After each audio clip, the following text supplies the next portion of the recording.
para depois subir no YouTube e tal, deu problema, a pessoa ficou presa num carro quebrado, lá no meio da chuva, e falei aqui com o Jack e o Gilson na última hora, para ver se eles davam um jeito. O Chico está ali, ó, tentando gravar.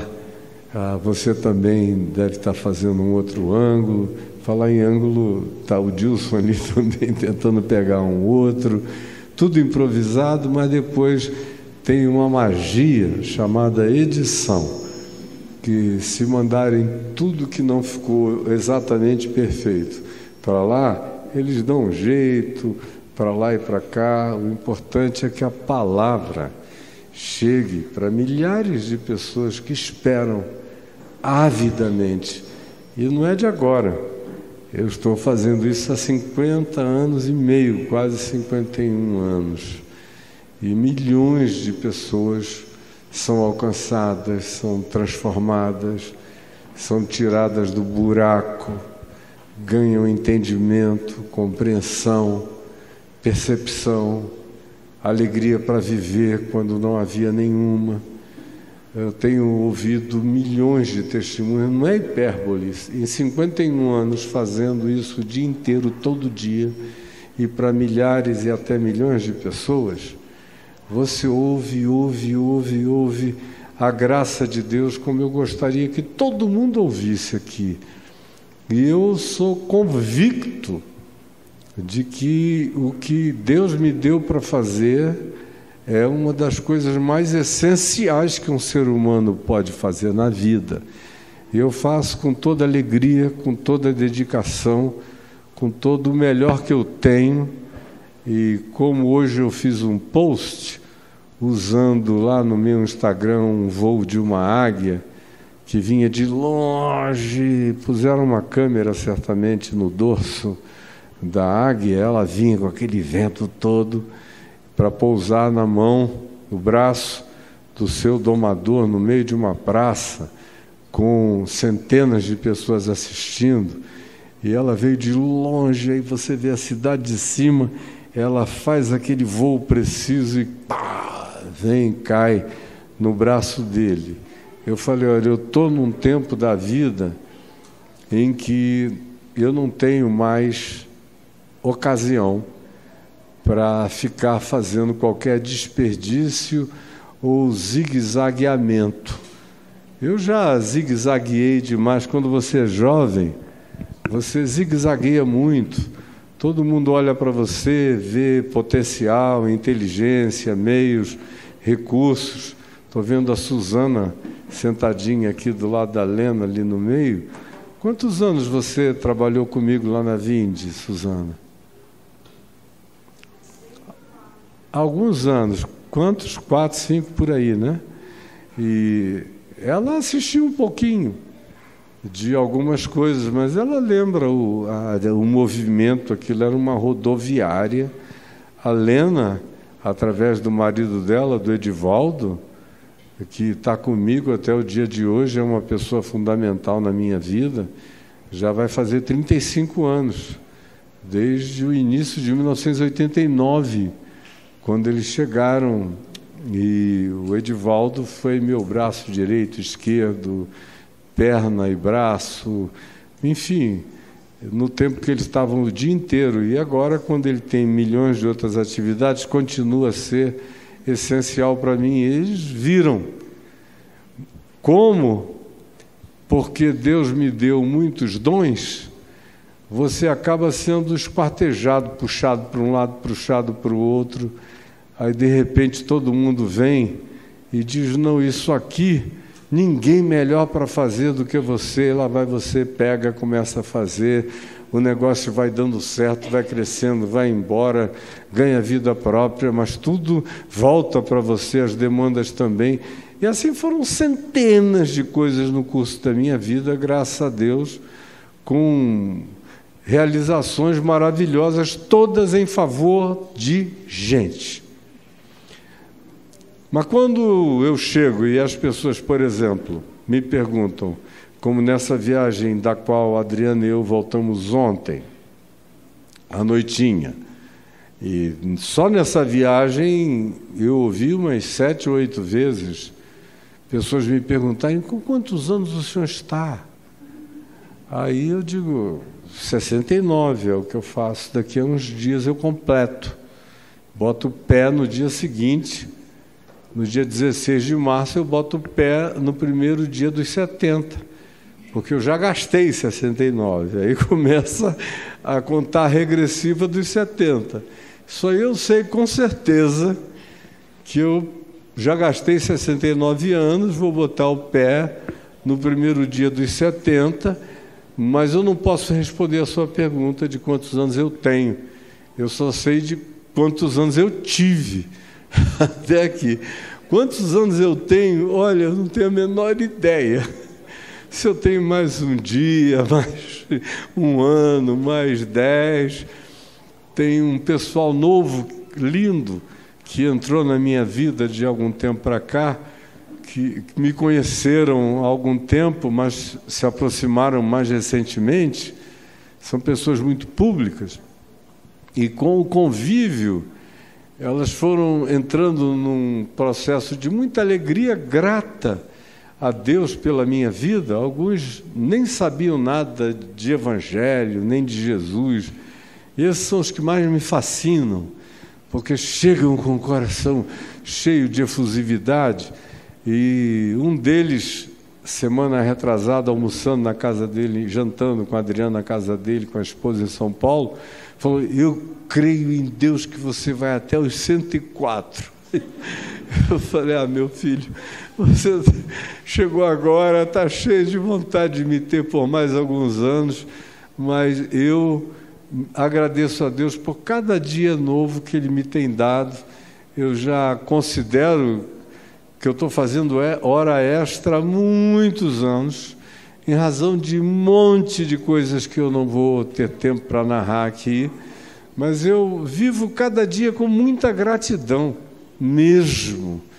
E com muita gratidão, porque até aqui Deus me manteve lúcido, com a mente íntegra, com o raciocínio límpido, com o coração não amargurado, cheio de esperança em favor de tudo e de todos, mesmo contra todas as perspectivas. Eu continuo todo dia esperando milagres e vivendo, bebendo e me alimentando de milagres, mas ora, porque Deus é que sabe, se Ele quiser me levar até a idade do meu bisavô, ali sentado, tem um sobrinho meu, sentado ali, ó, com essa barbicha, alto, forte, e o tataravô dele viveu, meu bisavô viveu 104 anos, e a lenda amazônica da família inteira, lá no Alto Rio Purus, é que o velho, com 100 anos de idade, tão forte, botava um fardo de 80, 90, 100 quilos de pirarucu nas costas e subia aquelas barrancas molhadas do Rio Purus, carregando aquele peso todo. Quando chegou aos 104, ele estava exausto, porque ele não morria, nem ficava doente, não perdia nenhum dente. A vista dele estava inteira. Casou aos 70. A esposa morreu quando ele tinha 75.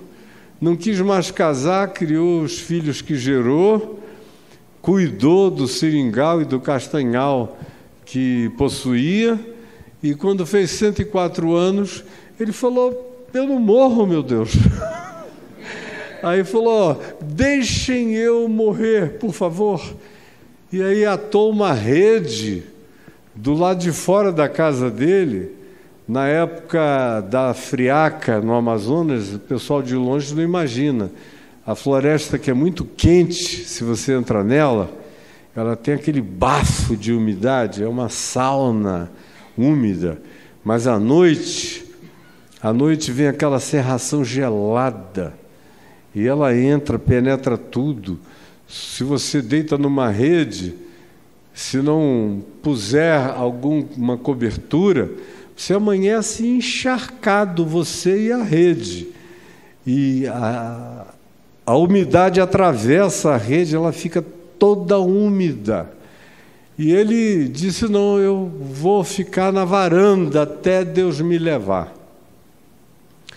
E ficou na varanda 30 dias, sem comer, forçavam às vezes ele tomar 2, 3 goladinhas de água, e ele foi definhando, ficando bem magrinho, e até que veio um frio forte, porque se não fosse o frio, talvez ele tivesse encarado o 2º mês, o 3º mês, mas a friaca forte o debilitou de uma maneira definitiva e ele partiu.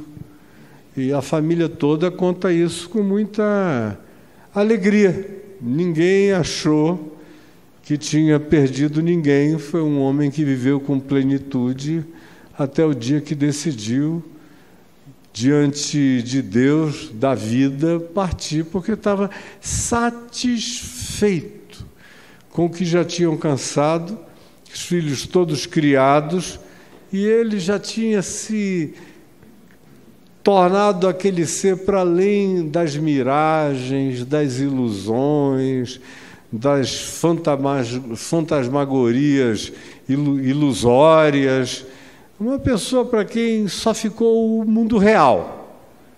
E aí chegou uma hora que ele disse, deu para mim, eu estou querendo outra dimensão, outra percepção, outra entrada, eu estou querendo penetrar o impenetrável e gozar aquilo que olhos nunca viram, ouvidos nunca viram e que nunca subiu ao coração de homem algum.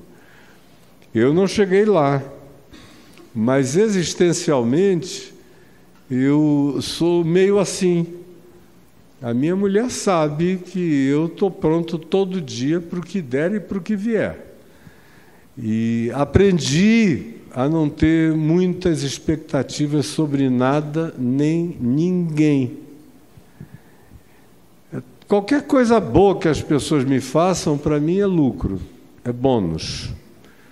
Qualquer boa surpresa é bom para quem me surpreendeu, muito mais do que para mim. Eu sou grato a Deus por todas as boas surpresas, mas não fico chocado com as ingratidões, com a falta de qualquer reconhecimento, não me alimento dessa expectativa. Como diz o Evangelho de João, semelhantemente a Jesus, eu sei o que é a natureza humana, o que esperar, o que não esperar. E da natureza humana, na melhor das hipóteses da sabedoria, a gente não deve esperar nada. Porque ai daqueles que nutrem no coração grandes expectativas sobre a natureza humana.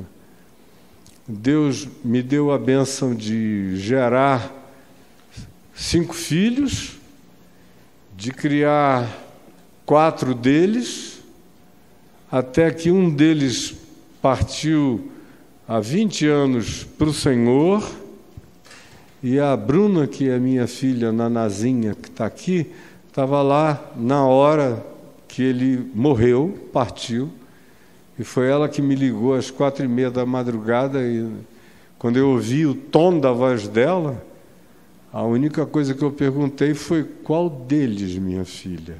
Porque eu sabia que com aquele tom com o qual ela estava me falando, era algo que descreveria a morte de um deles. Ela não era, porque era ela que estava me ligando, mas ela estava lá com a Juliana, com o Lucas, com o Davi, e mais você. E ela me ligou, eu falei, qual deles? E ela falou, o Lucas. Eu peguei e fui. E a Adriana foi cuidar do Lucas, junto com o Ciro, que morava ao nosso lado. Davi ficou lá um bom tempo para poder resolver as coisas. E naquele dia à tarde, nós o sepultamos. Graças a Deus, nós temos tido respostas maravilhosas dos filhos que Deus me deu no geral, ou na média ponderada. Eu acho que nós somos pais muito bem-sucedidos, para além da expectativa, porque, por outro lado, nunca existiu, e nem da minha parte, nenhum tipo de expectativa perfeccionista a respeito de nenhuma natureza ou contabilidade de gratidão, de percepção, de compreensão, porque a gente não deve ser assim. Eu não fui um filho que agradou meu pai. Não fui. Eu passei a ser um filho que agradou profundamente o meu pai dos meus 18 para 19 anos em diante, onde ele teve extremo prazer na minha vida, e eu sei disso. Muito prazer na minha vida. E eu na dele, profundamente. Mas ele teve dissabores variados em outras áreas da vida, mas eu aprendi a atitude constante dele de não dormir sobre nenhuma frustração, não guardar nenhum tipo de expectativa negativa pelo fato de que não tinha sido atendido em qualquer expectação a respeito de filhos. Ele próprio se preparou para o que desse, para o que viesse no Evangelho. E eu fui aprendendo também, até com meu avô, que gerou 13 filhos. Teve, especialmente da parte das mulheres, filhas dele, muita reação positiva. Ele era um homem maravilhoso, generosíssimo, um Mahatma Gandhi do Amazonas, de tanta bondade, cuidado para com os pobres. Mas é o que Jesus disse, às vezes o último lugar onde você é reconhecido como profeta é na sua própria casa. Então o próprio Jesus não foi reconhecido pelos seus irmãos, enquanto esteve entre eles. Você lê em Marcos, no capítulo 3, Maria, mãe dele, reúne os irmãos e sai para prendê-lo na Galiléia, porque diz, o menino ficou louco, fica curando gente de manhã, de tarde, de noite, não come, não bebe, se dando, deve ser uma loucura. Não sou eu que estou dizendo, abra aí Marcos no capítulo 3 e leia, está escrito com essas palavras, e o termo é louco. Os irmãos, a mesma coisa, diziam para ele, como é que alguém que faz tudo que tu fazes, fica dizendo para todo mundo, não divulgues nada a ninguém, ou não fica se mostrando nos lugares onde o marketing da tua divulgação é natural. Se tu fazes essas coisas, revela-te ao mundo. E aí deixaram no coração dele aquilo que no coração de qualquer outro teria um poder amargurante enorme, menos no dele, que nunca se deu a confiar à natureza humana, sabia como eram os humanos. Eu tenho muita pena de pai e de mãe que tem muita expectativa em relação a filhos. Não tenha. Você vai ficar profundamente triste e frustrado se depois de todos os seus investimentos, seu trabalho, seu suor, sua entrega, sua dadivosidade, seus sacrifícios, suas renúncias, você quiser reciprocidade total ou parcial. Às vezes vem, às vezes não vem, na maioria das vezes não aparece. Frequentemente você diz, meu Deus, será que essas crianças sofrem de amnésia? Não lembram de nada, de coisa alguma, não viram todo o esforço, toda a dor, toda a renúncia, todo o suor, todo o sacrifício que você fez para tentar trazer todo mundo até aqui. Não tenha essa expectativa. Não tenha mesmo, porque senão você será profundamente infeliz. Lembre-se do que você não foi para sua mãe. Lembre-se do que você não foi para o seu pai. Pelo menos durante muito tempo, ou a maior parte do tempo, atendendo e assistindo pessoas, eu vejo que a maioria dos filhos vão começar a reconhecer o sacrifício dos bons pais e mães quando eles estão chegando ao fim da vida, e olhe lá, eu digo, os pais. E em alguns casos piores, esses filhos só reconhecem quem os pais bons foram depois que os pais foram. E quando eles próprios começam a obter resultados negativos dos seus filhos, é que eles lembram quem eles deixaram de ser para os pais. E aí começa a acender a luz. É tudo muito tardo de coração. O atraso da gratidão é um negócio tenebroso na alma humana. E nenhum de nós deve ter qualquer forma de ilusão. Por exemplo, fazendo o trabalho que eu faço, eu aprendi muito cedo com meu pai: dê tudo que você tem. Tudo que tiver à mão, faça de todo o coração, como Jesus ensinou, como Paulo repetiu, de todo o coração, olhando para o alto, para Jesus, não na linha do horizonte, não na linha dos retornos possíveis ou prováveis, porque se você fizer isso, você vai ser muito infeliz. Como eu também acompanhei uma quantidade brutal de pastores, de pessoas até sinceras, que tentaram se dar, se gastar, se desgastar, se consumir em favor do próximo, do ministério, e depois ficaram com expectativas de que houvesse percepção, houvesse retorno, houvesse compreensão, houvesse qualquer dessas coisas da matemática relacional da saúde mental, aonde seria mais ou menos natural você receber tanto e devolver tudo que você pudesse, como fazem as pessoas sadias e saudáveis e gratas. A palavra grato vem de graça, que é de quem sabe que recebeu o favor imerecido a vida inteira. Foi tratado, que não teve que contribuir com nenhuma boa nova para ser produzido, guardado, protegido, alimentado e abraçado, estimulado, às vezes contra todas as perspectivas.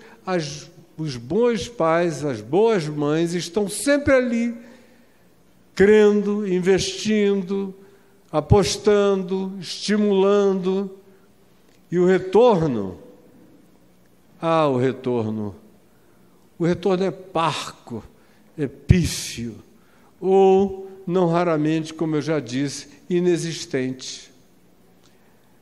No que diz respeito ao trato humano, você encontra pessoas sofrendo, aflitas, desesperadas, que procuram você, e você dá dias, meses, anos da vida atendendo, conversando, ouvindo, confortando, consolando, estimulando, orando, levantando, ajudando a pessoa a se perdoar. Não fica assim, não, mas eu fiz uma coisa horrorosa. Não foi legal mesmo o que você fez, mas o Senhor te perdoou. E você agora se perdoe, por favor, e levante. Porque se você não se perdoar, você vai entrar num poço de areia movediça e vai morrer de agonia. E você faz tudo que pode, puxa do abismo, levanta, põe em pé, põe sobre a rocha, mostra um caminho, ilumina um futuro, lá vai. Daqui a pouco o sujeito olha para trás e quase nem te reconhece. Ou conta a história de tudo que você fez a ele como se tivesse sido por seleção natural. E você que sabe, você estava lá, você viu tudo, você que abriu mão de filho, de esposa, de horários, de dia, de saúde, de energia, do seu tempo, até do seu ganho, até do que poderia ser matemática, aritmética e contabilmente alguma coisa muito mais vantajosa para não ganhar nada, para se dar, para se desgastar em favor do outro. Mas se você vai fazer isso, faça sabendo que o seu privilégio é simplesmente estar fazendo. Porque se você esperar qualquer outro tipo de recompensa ou de gratificação, você pode morrer profundamente amargurado, infelicitado e adoecido nessa vida. E a gratidão é uma das coisas mais saudáveis e regenerativas, mais curadoras que podem haver para o nosso coração. A gente ensina a gratidão, mas não cobra a gratidão. Eu, pelo menos, não. Ensinar, eu tento ensinar todo dia. Tento dar o exemplo de gratidão todo dia. Quem convive comigo, e hoje eu tenho aqui a minha mulher, e eu tenho aqui uma filha dentre os 6 filhos que Deus me deu nos últimos 24 anos para criar, para ajudar, para terminar a criação, para criar àqueles que eu criei a vida inteira e àqueles que entraram na minha vida depois. Mas que eu tento não fazer acepção no meu olhar, no meu carinho, na minha oração, no meu cuidado, na minha dadivosidade, não faço comparação entre um e outro. Tempo de casa não significa privilégio adicional. Isso tudo é expressão de uma educação espiritual que a gente quer que eles próprios absorvam e transfiram para o resto da vida, para os outros demais tratos das suas existências.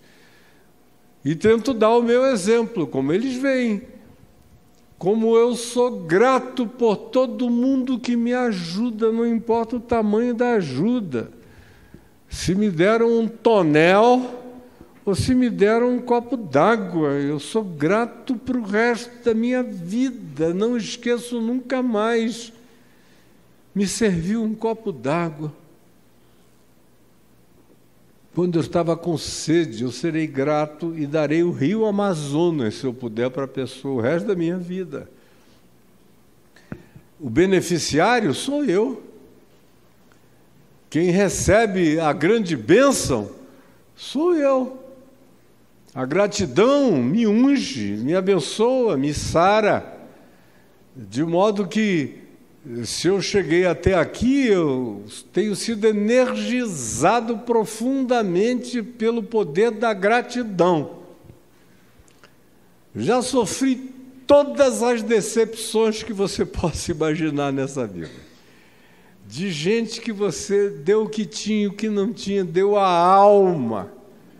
Durante anos e anos e anos e anos, e você depois vê a pessoa pisotear na sua alma com descaso, com distrato, com desfeita, com esquecimento, com amnésia autoimposta, deliberada.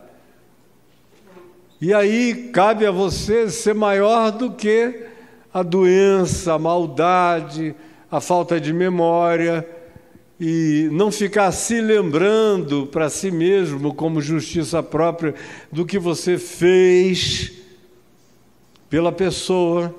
Coloca na conta de Deus e vai embora pedindo a Deus que abençoe a pessoa, apesar da pessoa não enxergar o que da parte de Deus lhe veio, tanto diretamente quanto através de você, como instrumento de graça. Há um experimento que vem sendo divulgado aí na internet, que é cada dia mais comprovadamente científico, daquele cientista japonês que separou água e colocou água em exposição diante de grupos diferentes de pessoas. E hoje em dia há uma exposição num dos metrôs de Tóquio, mostrando o resultado da relação da emoção e do sentimento humano com esse elemento tão simples e tão universal, tão maravilhoso, que é a água, H2O. É um elemento abundante no cosmos, H2O. E aqui na Terra, 2/3 do planeta são água. Teu corpo, 75% do que nós somos é água. Você veja o poder que a água tem e a presença praticamente onipresente dela na vida da gente, nas nossas células, no nosso cérebro. Quando a gente morre, no 4º dia, mais ou menos, nós viramos água. Tudo vai se liquefazendo, vai virando salmoura. O sangue tão precioso é água. Nosso cérebro, do 4º, 5º dia em diante, ele entra em estado de intensa liquefação. Seu fígado se liquefaz, seu pâncreas, seus rins, seu pulmão, então, com uma rapidez enorme, ele vai se liquefazendo. É por isso que já 24 horas depois começa a inchar. Vai alterando todo o processo químico de dentro para fora por causa desse efeito aquoso daquilo que nós somos. Mas o cientista japonês demonstrou através da água o poder do olhar com emoção. E aí ele botou várias águas e designou pessoas com emoções diferentes para se aproximarem da água com espíritos diferentes. Gente cheia de ódio se aproximava da água e expressava o seu sentimento como se a água fosse uma pessoa, ou idealizava a projeção da pessoa que ela menos gostava para aquele copo d'água. Ou vinha uma outra com o coração triste e expressava a sua tristeza ao copo d'água, um outro copo d'água. Uma variedade enorme de copos d'água e de pessoas. E vinham as pessoas cheias de amor e expressavam o seu amor diante do líquido. E as pessoas com gratidão chegavam e diziam: ah, que coisa boa, água, lindo. Depois ele colocou num super microscópico, com capacidade de penetração de natureza praticamente subatômica, para avaliar a natureza mais essencial dos elementos da composição da água, e foi vendo que a água da amargura, a água do ódio, a água da raiva, a água do queixume, a água da frustração, todos eles tinham tido os seus elementos essenciais moleculares deformados. Agora, a água do amor, da fé e da gratidão tinham formado cristais lindos de uma perfeição maravilhosa. Isso não é esoterismo, é no laboratório que se verifica isso. Aí você fica imaginando tudo que Jesus ensinou, o que você lê nos Salmos, ou você entende a partir da resposta das pessoas que viveram com Deus, ou dos princípios que dizem: abençoem sempre, não amaldiçoem nunca. Aí você diz: não, se eu amaldiçoar é o outro que eu estou prejudicando. Engano seu, bobinha, bobinho.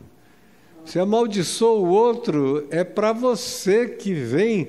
Tudo que você está projetando supostamente por outro é introjetado antes em você. Não atinge o outro, mas arrebenta com a tua vida.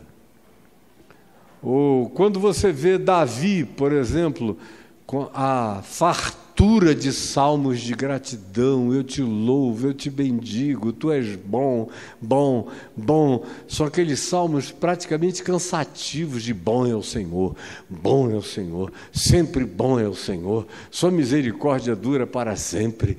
Parece uma coisa completamente desnecessária na sua recorrência e na sua repetição, e a gente não tem a menor ideia do que se está produzindo de bem interior na vida dessas pessoas, como o oposto.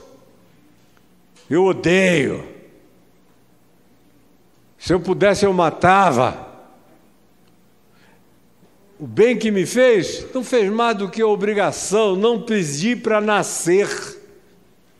Que expressãozinha cretina essa que a gente ouve para todo lado, né? Você já ouviu aqui, você que é mãe, que é pai, já ouviu algum filho idiotado dizer isso a você? Eu não pedi para nascer. Me perdoe. Nada que um suicídio não resolva, meu filho, minha filha. Por favor, se mate com tranquilidade. Mas eu não estou obrigando você a viver. Todas essas expressões são altamente destrutivas. Aí depois você fica esperando e olhando as consequências. Nem sempre a pessoa morre logo. Tem algumas dessas figuras ruinzinhas, ingratas, perversinhas, empedernidas, impermeáveis, que não sabem fazer o cálculo do significado do que são, do que recebem e do que deram a elas, não necessariamente vão morrer de maneira súbita. Mas você vê doenças que começam a cometer a pele, os nervos, a ansiedade, os desequilíbrios emocionais, mentais, frequentemente as desordens e os distúrbios cognitivos, porque são alimentados, sem que percebam, por venenos de negatividade para dentro da vida e do coração. Como também o fato de você ser generoso, gracioso, amoroso e cheio de gratidão não significa que você vai viver até os 104 anos. Pode ser que você morra antes por alguma razão, acidentes acontecem, limitações variadas podem acometer, mas uma coisa é certa, no geral, essas pessoas vão viver a vida inteira com lucidez, com sabedoria, com integridade interior de caráter, de mente, de emoção, de percepção, de olhar. E o que importa nessa vida não é a quantificação de tempo que você adquire existindo aqui, mas a qualificação de vida que você adquire vivendo aqui. É isso que importa. É isso que conta, é isso que vale. Não é quanto tempo você durou, é como foi que você viveu e como foi que você partiu. De modo que a gente sempre sabe a felicidade da vida pelo modo como as pessoas partem, em que estado mental se preservam. Agora, por que eu estou dizendo isso? Bom, como se não bastasse, o que eu estou dizendo aqui é utilíssimo. Se eu dissesse, acabou, tá bom, vamos embora, eu já teria cumprido uma parte maravilhosa. Para bom entendedor ou até para mal entendedor, o que eu disse aqui já é algo que, se você puser em prática, a sua vida é transformada totalmente. E tanto mais jovem quanto você seja, melhor e maior e mais profunda será a transformação.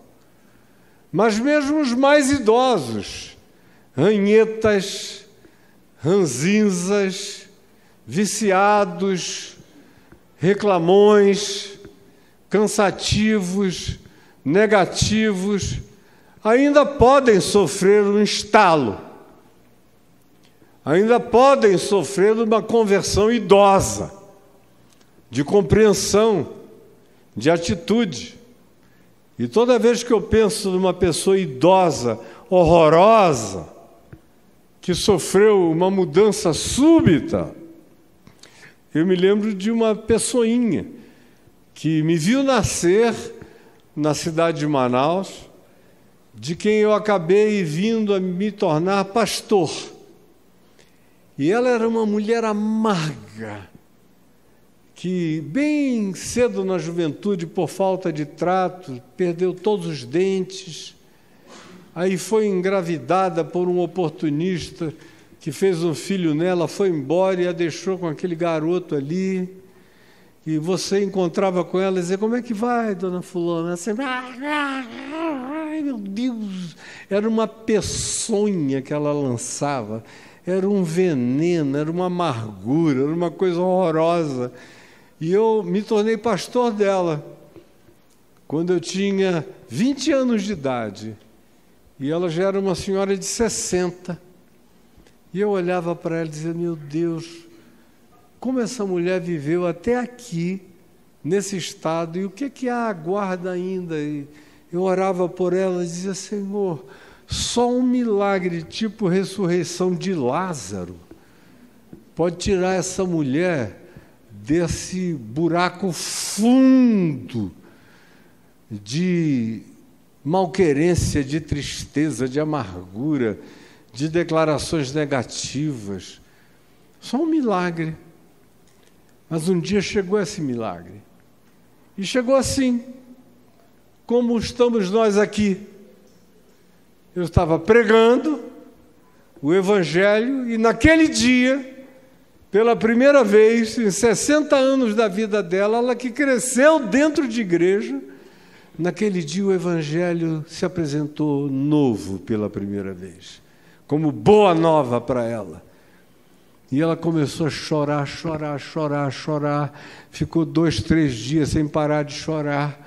Aí me procurou no lugar que eu atendia, no templo da Igreja Presbiteriana Central de Manaus, aos prantos, dizendo: pastorzinho, o que está acontecendo comigo? Eu não aguento mais parar de ficar grata.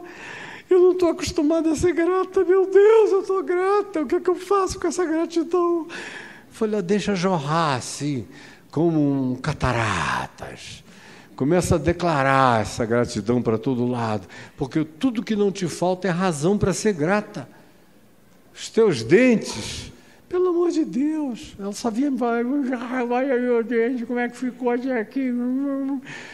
Eu fiz de tudo para botar uma dentadura nela, mas nem aceitar a dentadura ela queria, para poder ter pretexto para falar mal da falta de dentição dela. Eu digo: olha, assim não dá para te ajudar, fulana. Aí ela virou minha amiga de visitação. Quando tinha uma pessoa que eu ia visitar, dizia: posso ir com o senhor, pastorzinho?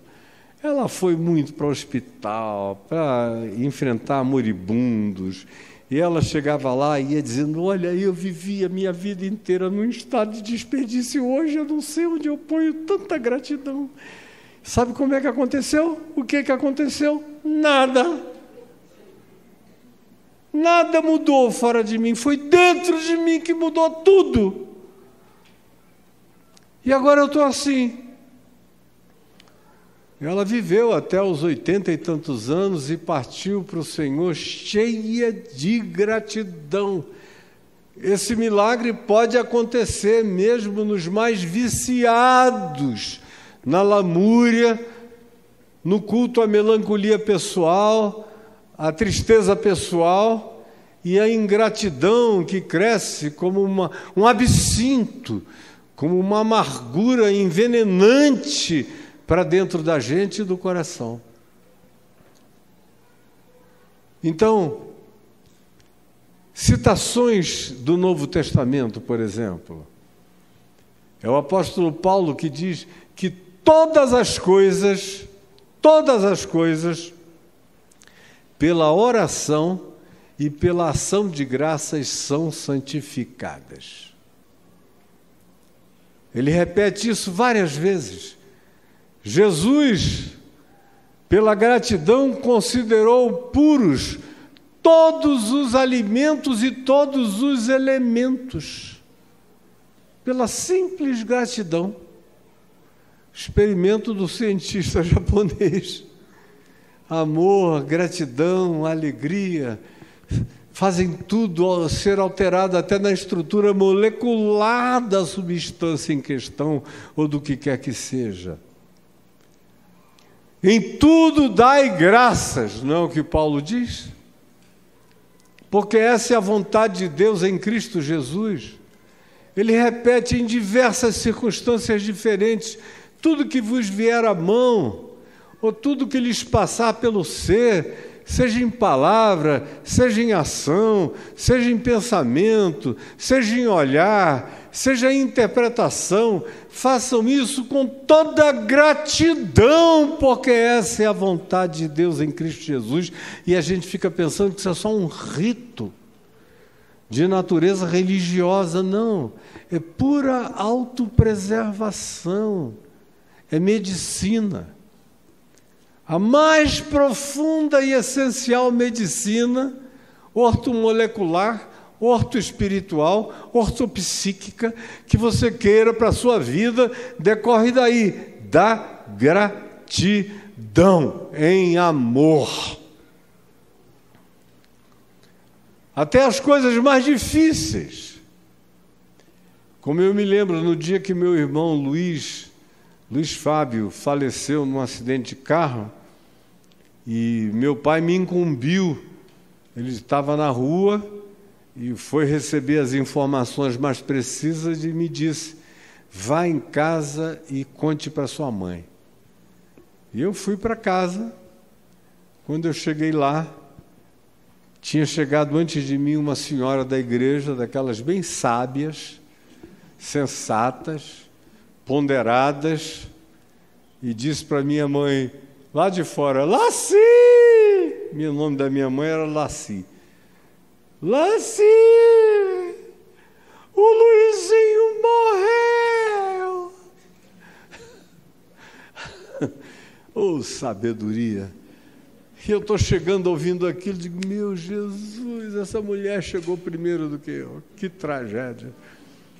Aí a minha mãe pegou esta Bíblia aqui, porque foi dela que essa Bíblia me veio. Na minha mão ela está há 50 anos e meio, mas ela tem 57 anos de existência, porque era da minha mãe, eu me converti, ela me deu. Então, eu saí andando atrás da mamãe na escada, querendo alcançá-la, e ela chorando, fazendo uma pergunta natural de toda mãe, que ela só fez uma vez na vida e não fez nunca mais para nada no resto da vida dela, porque aprendeu uma lição definitiva naquele dia, subindo a escada em agonia. Ela perguntava: por que Jesus? Por que o Luiz? Parece que a resposta era implícita: por que não o Caio Fábio? O Sueli, o Aninha? Por que o Luiz? Porque na realidade, de nós todos, não tinha ninguém melhor do que o Luiz. O Luiz era um santo de Deus. Porque o Luizinho, Senhor. Aí ela entra no quarto dela e abre em Isaías, no capítulo 57, versos 1 e 2, que dizem assim: pois o justo, porque o justo é levado antes que venha o mal e entra na paz. Aí ela fechou a Bíblia e disse: eu não tenho mais perguntas a fazer. Muito obrigado, Senhor, porque Tu levastes o Luiz antes que o mal o alcançasse. E eu já fui chegando e dizendo: mãe, morrer não é mal nenhum. O morrer não significa nada. O que é mal não é morrer, o que é mal é não saber viver. O que Isaías está dizendo, porque o justo é levado antes que venha o mal e entra na paz, está nos dizendo isso, que o problema da existência não é morrer, é não saber viver. Ele foi levado antes que qualquer mal o acometesse. Daqui para frente é gratidão, porque esse é um a menos com quem a gente tem que se preocupar nessa existência. Eu tive o meu dia, como no dia que a Bruna me ligou, 4h30 da manhã, eu falei, qual deles? Eles sabem que essa pergunta nunca me passou pela cabeça, pela boca, em nenhum momento da minha vida eu jamais falei, por quê, Senhor? Eu já sabia.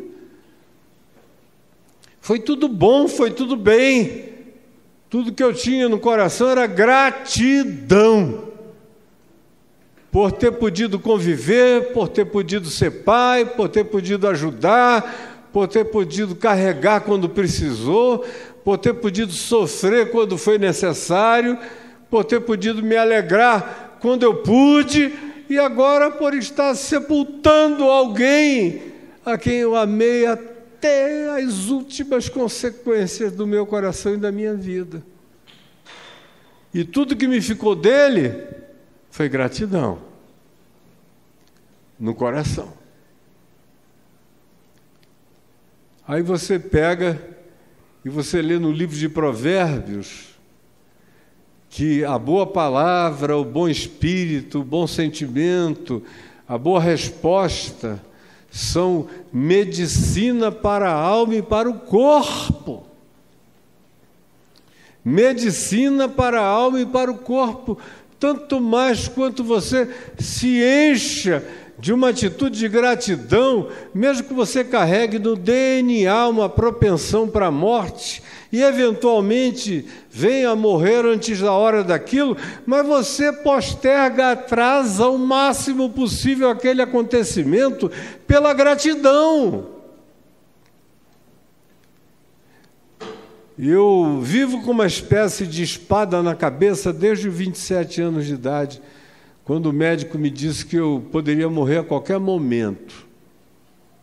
E eu já vou fazer 70. E estou aqui, com gratidão. E passei por poucas e boas, várias delas. E tomo muitos remédios que eu não vejo como um problema para mim. Meu Deus, eu tenho que tomar esses remédios. Eu digo, oh, Jesus, muito obrigado, são um sacramento. Hoje a gente vai comer do pão e beber do vinho. Eu tomo os meus remedinhos de manhã, sim, obrigado, Jesus. Esse aqui, eu sei o nome de todos eles. Aquele monte de remedinho, isso aqui é do coração, vai lá, bichinho, entra no lugar certo, faz o teu trabalho. Esse aqui é um beta-bloqueadorzinho para fazer bater meu coração na batida certa. Deus te abençoe, não perde o ritmo, vai lá. E vai, cada um, não é pouco não. Os que são da minha casa sabem. E tem os do diabetes, que eu contraí por causa do meu estilo de vida, viajando, 35 anos comendo tudo que me davam, dormindo 3 horas por noite, não tendo tempo para nada.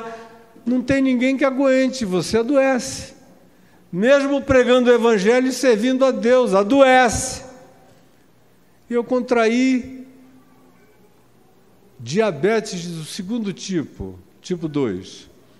Primeiro caso nos 2 lados da família.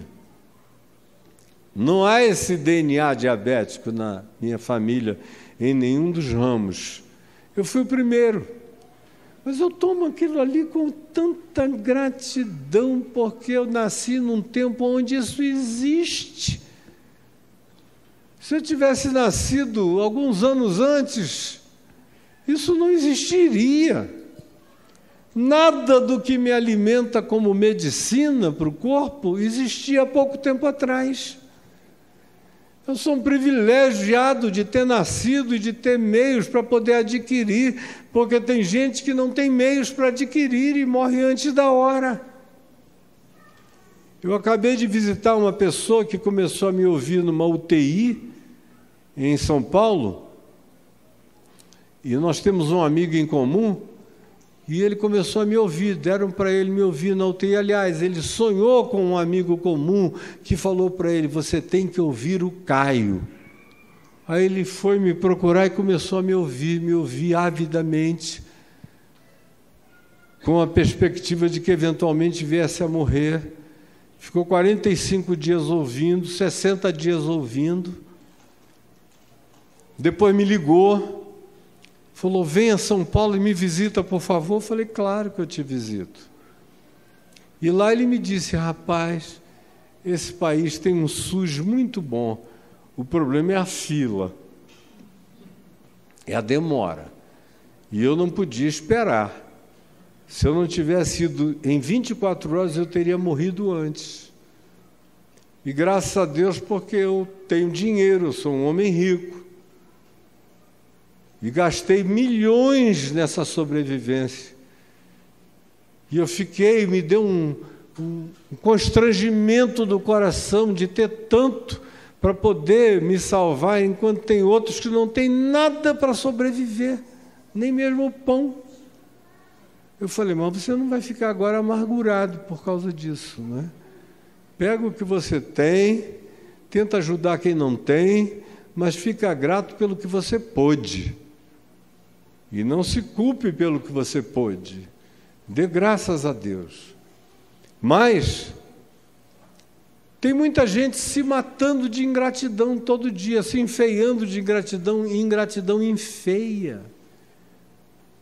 A gente fica com a cara horrorosa, faz mal para tudo, até para a fisionomia, como diz o livro de Provérbios, que o coração alegre aformoseia o rosto. A pessoa muito feia, mas cheia de gratidão, alegria, boa atitude, bom coração e carinho, vai ficando mais bonita. Melhora até o colágeno. Melhora tudo. Mas não foi isso que eu vim falar. Eu vim falar o que está aqui, em Lucas 17, só para a gente terminar. Olhe, abram em Lucas, no capítulo 17, no verso 11, e prestem atenção. Olha só o que está dito. De caminho para Jerusalém, passava Jesus pelo meio de Samaria da Galiléia.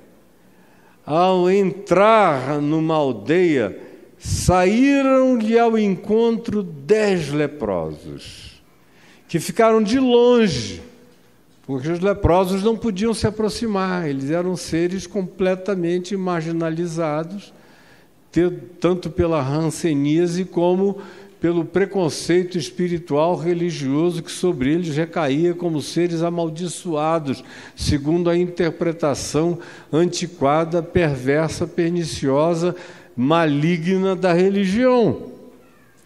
Ficaram distantes e lhe gritaram de longe, os 10. E olha o que eles gritaram de longe. Disseram a Jesus: Mestre, compadece-te de nós. Ao vê-los, disse-lhe Jesus: Ide e mostrai-vos ao sacerdote. Lá em Jerusalém, era uma caminhada boa, da Samaria para Jerusalém.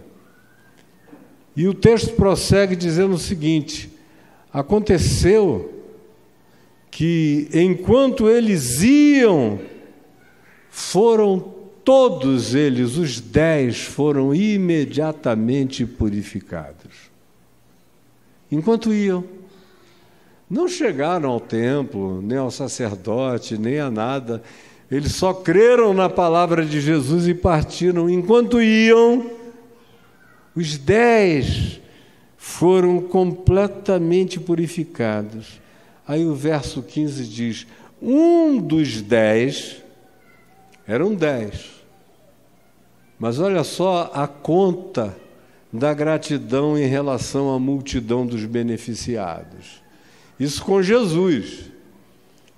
Jesus só obteve 10% de retorno. Foram 10. Enquanto iam, Todos eles, os 10, ficaram purificados. Um dos 10, vendo que fora curado, voltou imediatamente, dando glória a Deus em alta voz. Só que agora ele não ficou mais distante. E prostrou-se com o rosto em terra, aos pés de Jesus, agradecendo-lhe. Responda comigo em voz alta. Prostrou-se aos pés de Jesus, agradecendo-lhe. Prostrou-se aos pés de Jesus, agradecendo-lhe. E este era um herege, um samaritano, para você ver como... Não adianta você achar que tem a doutrina certa, que é ortodoxo, que sabe das coisas. Tudo isso é bobagem. A blasfêmia é a ingratidão.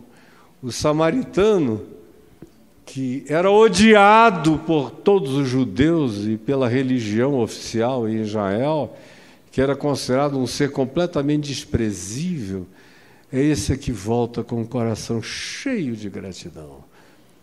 E no curso da minha vida, eu tenho visto uma quantidade enorme de pessoas que dizem que são de Deus e são de Jesus, mas a alma delas é alimentada pela pulsão ingrata o tempo todo e pela incapacidade cognitiva do reconhecimento da graça de Deus e de uma resposta à altura da graça que as provoca para o bem todos os dias. E este era, diz aqui o texto, um samaritano. Então Jesus lhe perguntou: não eram 10 os que foram curados? Onde estão os outros 9? Essa é que é a questão. Aonde estão os outros 9? Você se conta entre os quais? Só se pergunte isso hoje à noite para a gente concluir. Você se conta com tanta graça que você já recebeu na vida, você se conta entre quais? Entre o rejeitado, desprezado, abandonado, proibido, segregado, posto no ostracismo. Olha, todas as razões para esse cara, depois de curado, dizer: Deus não fez mais do que a sua obrigação, depois da vida que me deu para viver, não escolhi nascer samaritano, muito menos leproso. Talvez tenha sido esse o raciocínio dos outros 9. Mas esse cara aqui sabia que a graça de Deus não cai do céu à toa e não brota do chão por nada. Ela é adubada por um outro espírito de fé e de gratidão. Onde estão os outros 9 que foram curados? Você se conta entre quais? Aí Jesus prossegue dizendo: não houve porventura quem voltasse. Não houve porventura quem voltasse. Eu já nem espero. Vou fazendo, vou vendo, a graça opera, Deus cura, Deus trata, Deus alivia, Deus melhora. A pessoa sai de cada labirinto horroroso. E a maioria, e no meu caso não são 9, eu não tenho uma estatística tão positiva quanto a de Jesus, que pelo menos ainda conseguiu fazer 10%. A grande maioria vai e nunca mais olha para trás. Tem gente até que te encontra alguns anos depois e te conta a história do que você fez na vida dela, sem lembrar nem que está diante de você, que foi você que fez, pela graça de Deus. Eu já vi tanto que a minha casca ficou grossa em relação a essas expectativas. Jesus pergunta: onde estão os outros 9? Não houve porventura quem voltasse para dar glória a Deus. senão esse estrangeiro samaritano? E olhou para o samaritano, agora curado, e disse-lhe: levanta-te, vai-te em paz, a tua fé te salvou. Você se conta entre quais? Pessoalmente, honestamente, sinceramente, na sua vida. Ouça o eco e o retorno das suas palavras, das suas lamúrias. Eu tenho alguns amigos muito amados que nunca tiveram câncer, nunca foram comidos vivos por nada, nunca lhes faltou comida, nem bebida, nem gente que os apreciasse, que os admirasse, que os quisesse bem. Nunca houve. Gente que eu acompanho praticamente a idade que eu tenho de vida, mas ao mesmo tempo eu nunca os vi sem algum tipo de lamúria, reclamação ou queixa. E sofrem, sofrem. E quanto mais se queixam, mais sofrem. Quanto mais sofrem, mais se queixam. Sofrem de males imponderáveis, subjetivos. Se você faz um check-up e não encontra nada, porque não há ressonância psíquica para você avaliar as tumorações na alma, no espírito, e que não havia lá. Foram produzidas pela melancolia lamurienta e pela negatividade à qual deram razão. E fazem como Jonas fez: eu tenho razão para estar com raiva de Deus até a morte. Ou como até o profeta Elias, que depois de ter vencido todos os profetas de Baal, recebeu uma ameaçazinha de Jezabel que rodou a saia. Aí lá saiu ele para se esconder no Monte Horebe, e aí o Senhor vem falar com ele e pergunta: o que tu fazes aqui, Elias? Você venceu todos os profetas de Baal. Eu derramei fogo do céu para te validar diante do povo. E por que tu estás aqui? Porque eu tenho sido zeloso ao Senhor sozinho. E ninguém me dá ouvidos. Ora, que o único que precisava dar ouvidos a ele deu, validou, firmou, patenteou, lacrou com fogo a vida dele. E ele diz: eu estou aqui só. E tudo que eu quero para mim é a morte. Pelo amor de Deus, só olhe para dentro de você e me responda: qual o lugar da gratidão nos códigos da sua mente, do seu pensamento, da sua atitude, da sua disposição, da sua educação mental e espiritual, e da sua capacidade de se vencer, de vencer a si mesmo, a si mesma, com uma resposta que pise em cima da ingratidão, da zanga, da raiva, da hostilidade, do automérito, da razão própria, da autojustificação, que atrasa horrorosamente a nossa vida e a gente não entende nem porquê.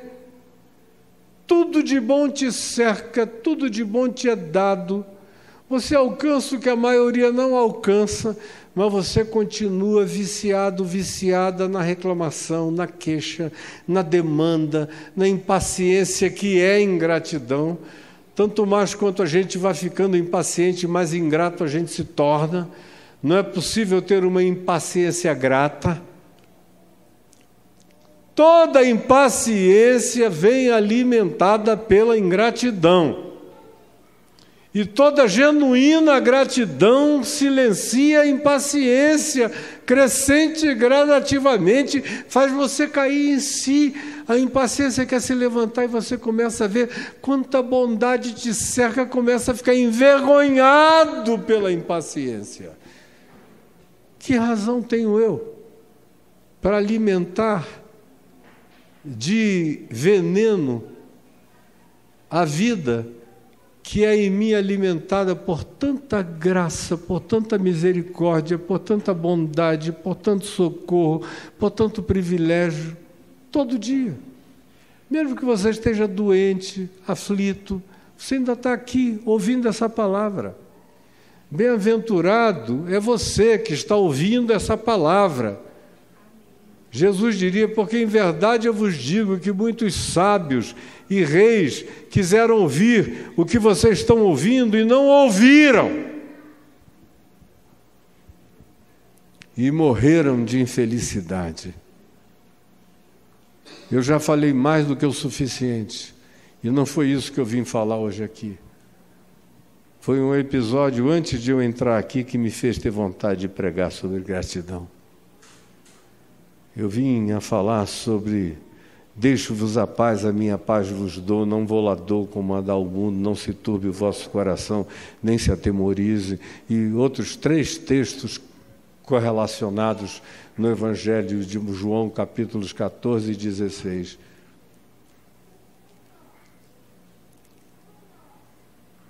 Mas quando eu vim entrando aqui, o meu coração pendeu completamente para esse leproso samaritano e para essa memória da pergunta de Jesus, aonde estão os outros 9? De modo que, mais do que para vocês, eu me lembrei de novo para mim que é assim que tem que ser. Sem expectativas. E a pergunta de Jesus é só retórica. Era só para o povo. Só para mostrar a eles que se achavam com pedigree de tudo que havia de bom, do ponto de vista religioso, não eram capazes de voltar com gratidão, mudar o caminho e dizer, meu Deus, olha só como eu fiquei, como eu estou. E identificar a graça suprema contra toda e qualquer outra contingência ou dificuldade. Aonde estão os outros 9? Você anda com os outros 9? Ou você quer tomar essa decisão de fazer a volta no caminho? E andar com esse que pode não ter nenhum tipo de privilégio de nenhuma natureza, mas que reconhece que a mão do Senhor está sobre você. Vamos ficar em pé e vamos orar. O resto vai ser o milagre aqui do vídeo do Chico, que está gravando. Está gravando, Chicão? Do vídeo do Dilson, pedaços do vídeo da minha mulher e de outras pessoas que já gravaram aqui para nós. Aonde estão os outros 9? Não voltaram? Porque só esse samaritano. Senhor Jesus, salva o nosso coração, protege o nosso coração, protege o meu coração. Eu quero viver e morrer com gratidão. A vida tem sido linda. No meio de tanta tristeza, decepção, de tanta gente que não volta, que vem, que passa, que recebe, que vai e nunca mais olha para trás, mas tanto faz. Nós estamos olhando para Ti, para os céus, para o Teu amor. Somos filhos da graça, do favor imerecido, dessa estranha gratidão de Deus por filhos como eu. Eu sei que Tu me amas, que Tu dizes, eis o meu filho amado em quem eu tenho todo o meu prazer. Eu tenho prazer, eu sei de nós. Isso é o meu tesouro, isso é mais do que tudo. Não deixa que o meu coração se distraia disso, porque senão a gente se faz mal horrorosamente, desnecessariamente, tragicamente. Tu és tão bom, sempre. E a tua misericórdia dura para sempre. Por favor, não deixa que hoje à noite a gente já tenha se esquecido disso, nem tampouco amanhã. Muitos vão se esquecer, mas eu peço que haja alguns aqui que se lembrem eterna e perpetuamente da simplicidade, da singeleza desta noite e da verdade absoluta desta palavra do Evangelho e do bem que essa boa nova causa, do que ela previne, dos males que ela expulsa, que ela exorciza. Dói, tanta coisa dói, mas a força do teu cuidado é maior do que tudo que em nós possa doer. E obrigado inclusive pela dor, porque existe alguma coisa em nós que ainda sente dor, que é graça que acorda, que sacode, que levanta, que realinha a vida, que nos recondiciona, que nos faz aprender a dar novos passos, a enxergar por outros ângulos, a ver com outros olhos, mas que nenhum de nós se esqueça de voltar e nem de se prostrar, agradecendo a Jesus. E salva-nos de nos tornarmos um dos outros 9 que receberam benefício e não enxergaram nada. É o que eu te imploro, por mim, por todos nós aqui, em nome de Jesus. Amém e amém. Podem se assentar.